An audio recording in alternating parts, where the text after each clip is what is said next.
Premier fait, l'évolution ne construit pas une échelle vers l'homme. Elle n'a ni but, ni finalité, ni scénario.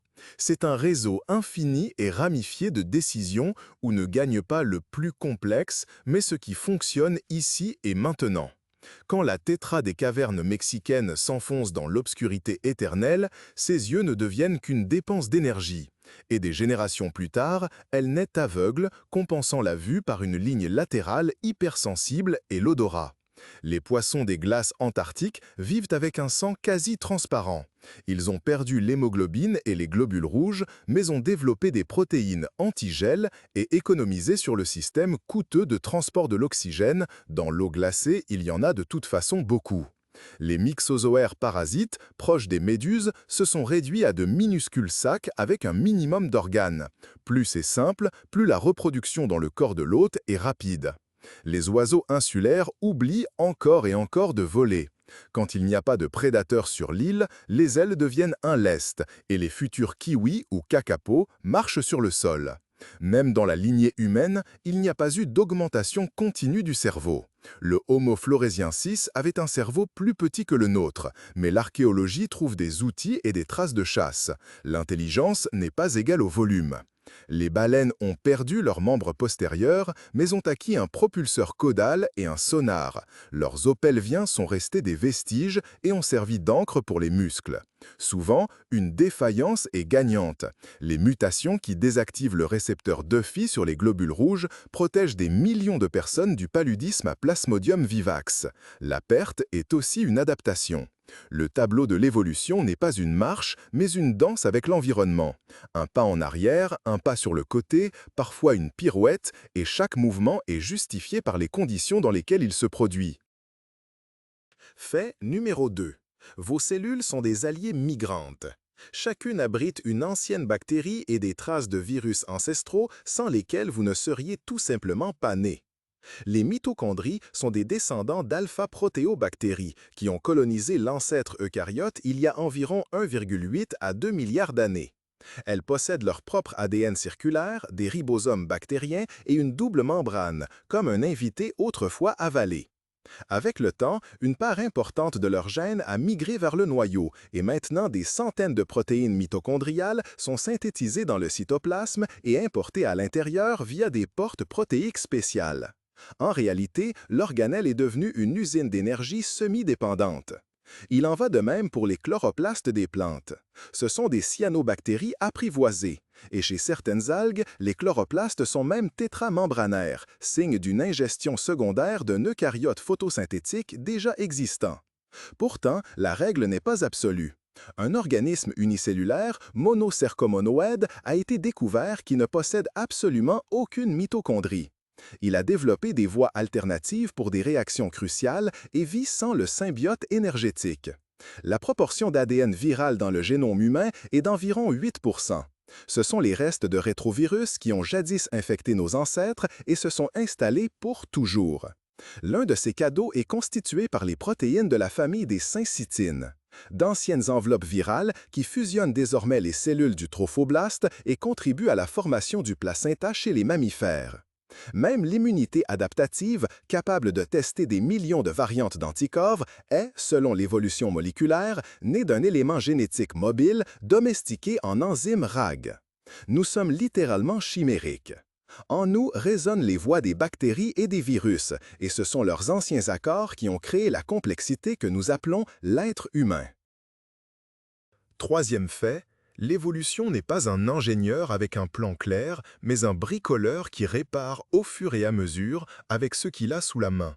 Et c'est pourquoi elle laisse en nous d'étranges compromis. Le célèbre nerf laryngé récurrent chez les mammifères devrait aller du cerveau à la gorge en ligne droite, mais il fait une boucle sous l'arc aortique, héritage de l'anatomie des poissons, qui chez le girafe se transforme en un kilométrage absurde de câbles nerveux. Nos voies respiratoires et digestives se croisent de telle manière que nous sommes les seuls grands mammifères à nous étouffer régulièrement, le prix d'une gorge abaissée qui nous a donné la gamme de sons pour un langage articulé. L'œil des vertébrés est assemblé à l'envers. Les cellules photosensibles regardent à l'opposé de la lumière. Les câbles nerveux passent au-dessus, formant un point aveugle. Chez la pieuvre, l'optique est montée de manière plus rationnelle. Les récepteurs font face à la lumière et il n'y a peu de points aveugles. La bipédie est en avantage en termes d'économie d'énergie et de champ de vision, mais le dilemme obstétrical rend l'accouchement plus dangereux. Un bassin étroit pour la marche et une grosse tête de bébé pour le cerveau, d'où la longue impuissance des nouveau-nés et la nécessité d'une culture de soins. La sélection équilibrante laisse aussi des cicatrices. L'allèle de l'hémoglobine S en hétérozygosité protège contre le paludisme tropical, mais à double dose provoque l'anémie falciforme. Le sang coagule assez rapidement pour nous sauver des hémorragies, mais ce même mécanisme nous rend vulnérables aux thromboses et aux AVC. Une réparation trop forte tue. L'appendice a longtemps été considéré comme superflu, mais s'est avéré être une zone de tissu immunitaire et probablement un réservoir de microbiote. Cependant, son inflammation nécessite toujours le bistouri. L'évolution n'optimise pas globalement, elle rafistole localement et à temps. Et donc, l'homme n'est pas un sommet, mais un musée ambulant de solutions de contournement réussies, chacune ayant un coût spécifique en vulnérabilité et en risque. Quatrième fait, l'évolution peut être rapide, à tel point qu'elle est visible sur des échelles de temps humaines, et cela brise l'image habituelle de des millions d'années ou rien. Aux Galapagos, les ornithologues Peter et Rosemary Grant ont observé pendant des décennies comment les becs des pinsons changeaient littéralement en quelques saisons. La sécheresse de 1977 a favorisé les oiseaux à bec puissant pour les graines dures, le El Niño suivant, ceux à bec plus fin, et la taille moyenne fluctuait au gré de la météo. En Grande-Bretagne, la suie industrielle a noirci la phalène du bouleau. Les papillons foncés survivaient sur les troncs enfumés, et après le nettoyage de l'air, les formes claires sont revenues en quelques décennies. En Adriatique, sur la petite île de Pod-Meurcharou, des lézards Podarcis introduits ont développé en quelques décennies des valves dans leur intestin et une tête plus massive. Le passage à une alimentation herbivore a nécessité une réorganisation du tube digestif et de la morsure. Un moustique propre à Londres est apparu. La population souterraine de Culex a appris à se reproduire toute l'année dans les tunnels, à chasser les mammifères et se reproduit mal avec ses congénères de la surface, une isolation naissante juste sous nos pieds. Les épinoches, en passant de la mer au lac d'eau douce, perdent leurs armures osseuses. Au fil de dizaines de générations, des mutations dans un gène régulateur clé modifient rapidement l'armure lorsqu'il y a moins de prédateurs et aussi moins de calcium. Les ouragans ont une empreinte évolutive. Après des tempêtes sur les îles des Caraïbes, les anolis avec de plus grandes ventouses aux doigts et d'autres proportions de membres survivent plus souvent et cela est mesurable dès la génération suivante. La ville est un nouveau continent. Le trèfle dans les métropoles produit moins de cyanure, les fauvettes chantent sur des fréquences plus aiguës et les merles noirs migrent moins. Et bien sûr, les bactéries. Sous la pression des antibiotiques, elles développent des enzymes ciseaux qui extraient ou détruisent les médicaments et partagent la recette de la résistance via des plasmides. L'évolution n'est pas un passé dans un musée, c'est un processus qui, en ce moment même, écrit des nouvelles dans le parc derrière la fenêtre et dans votre trousse de secours. Cinquième fait. La nature choisit parfois non par la survie, mais la séduction, renversant ainsi la logique. La sélection sexuelle peut pousser les caractéristiques vers un luxe absurde ou des extrêmes risqués si elle confère un avantage dans l'accouplement. La queue du paon est un classique. Elle est lourde, visible par les prédateurs et demande des ressources. Mais le fait même que le mâle parvienne à porter une telle antenne sans mourir sert de signal honnête de qualité, le principe du handicap d'Amotz-Zahavi. Chez le cerf d'Irlande, selon les estimations des paléontologues, l'envergure des bois atteignait 2 mètres. C'est à la fois une arme et une vitrine, et non une erreur de la nature comme on aimait l'écrire dans les anciens livres. Les mâles des oiseaux de paradis consacrent des heures à des danses et des scénographies avec des objets trouvés. Les mâles des échassiers construisent des installations avec des baies et des objets brillants, alignant la perspective pour paraître visuellement plus grand. Du pur théâtre, derrière lequel se trouve la sélection des femelles. Chez les mouches aux yeux pédonculés, les femelles préfèrent des pédoncules plus longs et cette fantaisie se répercute sur la géométrie faciale de l'espèce. Il existe aussi des mondes inversés. Chez les hippocampes et les cyngnates, la gestation est masculine, et là, les femelles courtisent de manière plus brillante et agressive, car la ressource limitée est le mâle avec l'incubateur. À l'intérieur du corps se déroule une deuxième course, celle des spermatozoïdes. Chez les espèces avec compétition entre mâles, les testicules sont proportionnellement plus grands par rapport au corps. Chez les chimpanzés, considérablement plus que chez les gorilles avec un système de harem. La sélection sexuelle explique nos bizarreries. L'éclat, les voix, les démonstrations de statut, tout ce qui n'aide pas à fuir ou à se nourrir, mais aide à être remarqué et choisi. Le sixième fait. L'évolution aime répéter les solutions réussies à maintes reprises et dans des lignées différentes. La convergence montre que la vie a des formules favorites auxquelles elle parvient par des voies diverses. L'œil caméra de la pieuvre et de l'homme est similaire, comme deux projets d'un même ingénieur. Lentilles, iris, rétine. Seulement chez les céphalopodes, les récepteurs sont tournés vers la lumière et il n'y a pas de point aveugle. La même fonction, une construction différente. L'écolocalisation chez les chauves-souris et les cétacés à dents est apparue indépendamment, mais dans leur gène de la protéine auditive, la prestine, on trouve des ajustements similaires, une rime moléculaire d'origine diverse. Les protéines antigel chez les nototènes antarctiques et chez le cabillaud arctique sont apparues séparément et à partir de différentes sources, mais elles accomplissent le même tour. Elles empêchent les cristaux de glace de se former dans le sang. Les cactus d'Amérique et les euphorbes d'Afrique sont deux cactus épineux, sans parenté proche. Tiges succulentes, feuilles réduites, crochets. Une architecture du désert que la nature a inventée 2 fois. De même, différents crustacés se crustacèient, des branches évolutives distinctes arrivant encore et encore à une carapace de crabe avec un céphalothorax large, un châssis pratique pour le fond marin. Les organes électriques chez les poissons sont apparus à plusieurs reprises, pour naviguer dans des eaux troubles ou pour chasser, une même solution sur différentes plateformes. Chez l'homme, la tolérance au lait à l'âge adulte n'est pas une seule clé mutationnelle, mais plusieurs indépendantes, en Europe et en Afrique, avec le même effet. En haute altitude, les Tibétains, les Andins et les Éthiopiens montrent différentes voies génétiques vers un même objectif, vivre là où l'oxygène est rare. La convergence détruit l'illusion de l'arbitraire. L'environnement, tel un réalisateur, pousse les scénarios vers des climats similaires, et dans différents actes de la pièce, nous voyons les mêmes scènes jouées par des acteurs différents.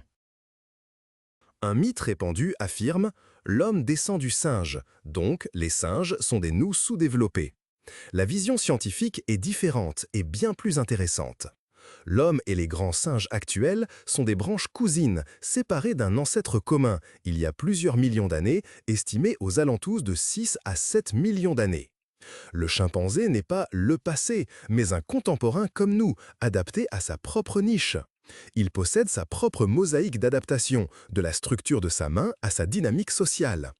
Chez Homo, la lignée a laissé dans les annales paléontologiques des étapes reconnaissables. Les premiers homininés avec un mélange de traits archaïques et humains, la démarche bipède, le bassin modifié, des enfances longues et un cerveau en croissance. Lucie, d'Australopithecus afarensis, montrait déjà une bipédie assurée, tout en ayant une taille et des omoplates simiesques. Tandis que le plus tardif Homo erectus s'est aventuré bien au-delà de l'Afrique. Les formes intermédiaires sont nombreuses, si nombreuses que l'on débat non plus de la preuve des transitions, mais de l'endroit exact où tracer les frontières taxonomiques. La génétique apporte une confirmation solide. L'homme a 46 chromosomes, le chimpanzé 48, et le chromosome humain numéro 2 porte les traces d'une ancienne fusion de 2 chromosomes ancestraux, avec des répétitions télomériques en milieu et un double jeu de marques centromériques. Notre anatomie conserve aussi la mémoire. Le coccyx est le vestige d'une queue, la chair de poule est le frisson d'une ancienne fourrure. Les bébés ont des réflexes de préhension des pieds et des mains comme si leurs doigts cherchaient une branche. Encore une idée fausse, l'évolution est une voie vers l'homme. Non, elle n'apprécie pas les hiérarchies. Les homininés ne sont qu'une parmi nombreuses lignées et, si les conditions avaient été différentes, les mains auraient pu être celles des corbeaux ou des pieuvres. L'évolution n'est pas une montée par échelon, mais une succession de bifurcations, où nous ne sommes qu'un des itinéraires réussis et nullement le sommet de l'échelle. Le 8e fait peut sembler paradoxal. L'évolution explique même la gratuité, non pas comme une moralité, mais comme une stratégie de survie inscrite dans les gènes et les avantages. La règle de Hamilton formule une simple arithmétique de la sélection de parentèle. Un comportement qui réduit votre aptitude personnelle sera maintenu si le bénéfice pour un parent, multiplié par le degré de parenté, dépasse vos coûts. De là découle le monde étrange des insectes eusociaux. Les abeilles ouvrières sont stériles, mais leur proximité génétique avec leurs sœurs est élevée et l'investissement dans la reine est un investissement dans des copies de leurs propres gènes. Par ailleurs, le système n'est pas universel. Les fourmis et les termites montrent que la coopération extrême peut aussi suivre d'autres voies comme l'écologie du nid et la défense de la progéniture. Il y a aussi l'altruisme réciproque. Les chauves-souris vampires partagent du sang régurgité avec ceux qui n'ont pas mangé ce jour-là. Ceux qui ne rendent pas l'appareil perdent rapidement leur partenaire, car la réputation et la mémoire transforment le fait de partager en une assurance avantageuse. Les suricates et les chiens de prairie ont des gardes. Les guetteurs augmentent le risque en alertant le troupeau, mais la parenté à proximité rend ce risque justifié. La moisissure mucilagineuse d'Ichthyostelium, en cas de famine, s'unit en un pore multicellulaire et construit une tige à partir de cellules sacrifiées pour que d'autres se dispersent sous forme de spores. Il existe des tricheurs qui échappent au destin de la tige, mais ils sont réprimés par la sélection du mélange des lignages et le brassage fréquent des populations. Même les bactéries coopèrent. Le quorum sensing active des enzymes collectives et des biofilms jusqu'à ce qu'un profiteur les dissolve, puis des mécanismes de punition et la structure spatiale des colonies entrent en jeu. Chez les humains, la coopération repose sur les mêmes principes, renforcés par le langage et les normes. Les marchés de réputation, la volonté de punir les passagers clandestins, les rituels de confiance et les réseaux de dette transforment le moi en nous. L'altruisme dans cette optique n'est pas un miracle, mais une fine comptabilité de l'économie naturelle où les bénéfices du jeu collectif dépassent souvent le gain individuel. 9e fait. Ce qu'il y a de plus subversif pour le bon sens dans la théorie de l'évolution, c'est que la grande majorité des changements dans l'ADN n'élèvent ni n'abaissent l'organisme, mais simplement n'ont aucun impact sur l'aptitude ici et maintenant. C'est l'évolution neutre. Les mutations qui ne modifient pas la protéine, synonyme, les variations dans les régions non codantes, les réarrangements dont le coût-bénéfice est si faible que leur destin n'est pas décidé par la sélection, mais par la statistique, la dérive génétique. Dans les populations de taille finie, les fréquences alléliques fluctuent par hasard et n'importe quelle variante peut s'établir ou disparaître accidentellement. D'où le tableau quasi neutre de l'évolution moléculaire. Dans les grandes populations, la sélection parvient à éliminer les mutations légèrement délétères. Dans les petites, elle passe pour du bruit blanc. Ce qui importe, ce n'est pas seulement le nombre d'individus, mais la taille effective de la population. Combien d'individus jouent réellement à la reproduction? Chez l'homme, on estime qu'elle était un ordre de grandeur inférieur au nombre réel, ce qui explique pourquoi notre génome conserve une riche collection de polymorphismes neutres. Les goulots d'étranglement étroits et les effets fondateurs remodèlent le paysage génétique. Après une catastrophe, une migration ou la colonisation d'une île, un ensemble aléatoire d'allèles devient le destin d'une espèce. C'est ainsi que dans les archipels isolés se fixent des complexes de traits étranges et chez certaines espèces de mammifères, on observe une diversité suspectement faible. Au niveau moléculaire, la dérive dessine une horloge. Selon le taux moyen de substitution neutre, on peut estimer le temps de divergence des lignées, en construisant des arbres phylogénétiques. Mais neutre ne signifie pas inutile. C'est précisément ce bruit de fond qui crée la matière première pour les inventions futures sur laquelle la sélection agit ensuite. Parallèlement, fonctionne le stop-and-go génétique. Lorsqu'une mutation bénéfique fait une percée, elle entraîne avec elle des marqueurs neutres voisins, balayant la variation environnante, le balayage sélectif. À l'opposé, il y a la sélection de fond, qui élimine constamment les variantes nocives et réduit également la diversité dans des blocs entiers. En conséquence, le génome n'est pas une planche lisse de bénéfices directs, mais une carte pulsante de hasard, d'accroche et de nettoyage. Il est plein de pseudogènes, d'éléments mobiles et de répétitions, où une part importante s'installe comme du bruit blanc. Mais c'est précisément ce bruit qui rend l'évolution flexible, permettant aux rares coups de chance de briller sur un substrat déjà prêt et doux. 10e fait.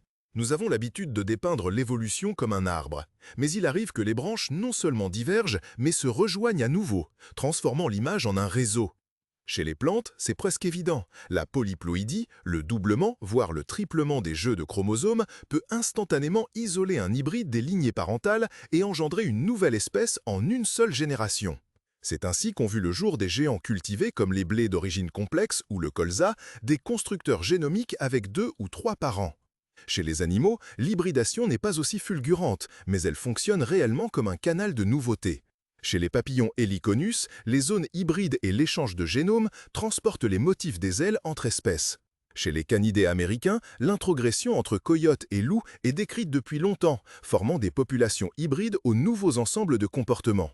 Même chez l'homme, notre génome conserve des vestiges d'échanges passés. Une petite fraction d'ADN néandertalien est présente chez la plupart des populations non africaines.